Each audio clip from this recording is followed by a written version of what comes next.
You ask Tiger to solve. This deals with linear equations with one unknown.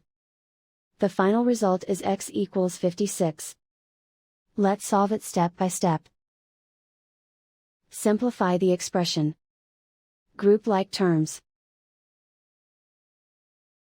Simplify the arithmetic. Group all constants on the right side of the equation. Add 100 to both sides. Simplify the arithmetic.